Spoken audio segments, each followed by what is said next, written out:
அகத்தியர் தமிழ் முனி, குருமுனி, பொதிகை முனி என்ற பெயர்களிலும் அழைக்கப்படுகிறார். அகத்தியர் சப்தரிஷிகளில் ஒருவராகவும் சித்தர்களில் முதன்மையானவராகவும் அறியப்படுகிறார். இவரது மனைவியின் பெயர் லோபாமுத்திரையாகும். இவர் சிவபெருமானிடமிருந்து தமிழை கற்றவர். இவரது பாடல்கள் மூலம் அவர் 16ஆம் நூற்றாண்டுக்கு பிற்பட்டவர் என்பதை நாம் அறிய முடிகிறது. தாரகன் முதலிய அரக்கர்கள் உலக மக்களை வருத்தினர்.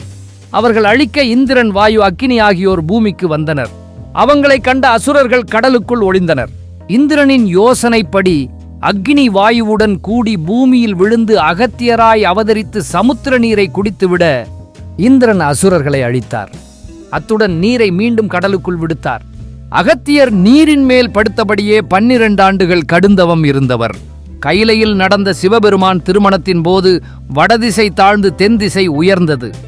அகத்தியரை தென் திசைக்கு செல்லுமாறு சிவபெருமான் கட்டளையிட்டு தான் தங்கள் திருமணத்தை பார்க்கும் யோகம் இல்லையா என கேட்டார்.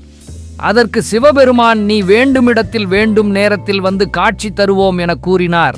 உடனே மகிழ்ச்சியோடு தென் திசை வந்து பூமியை சமப்படுத்தினார். தென் திசைக்கு வந்த அகத்தியர் பொதிகை மலையில் தங்கி முருகக் கடவுளின் ஆணைப்படி அகத்தியம் என்னும் நூலை இயற்றினார். இராமாயண காப்பியத்தில் இராமன் வனவாச காலத்தில் அகத்தியர் ராமனை சந்தித்து சக்திமிக்க ஆயுதங்களை வழங்கினார்.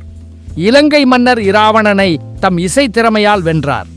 சிவ பூசை செய்வதற்காக கமண்டலத்தில் அகத்தியர் கொண்டு வந்த கங்கை நீரை விநாயகர் காகமாக உருக்கொண்டு சாய்த்துவிட அந்த நீர் வழிந்து ஓடிய நீரே காவிரி ஆறு ஆனது. தமிழும் மருத்துவமும் ஜோதிடமும் இறை பக்தியும் இவரிடமிருந்து மனம் பரப்பின. இவர் சித்த வைத்தியத்தில் பல நோய்களுக்கும் மருத்துவ சந்தேகங்களுக்கும் தெளிவாக விளக்கம் தந்திருக்கிறார்.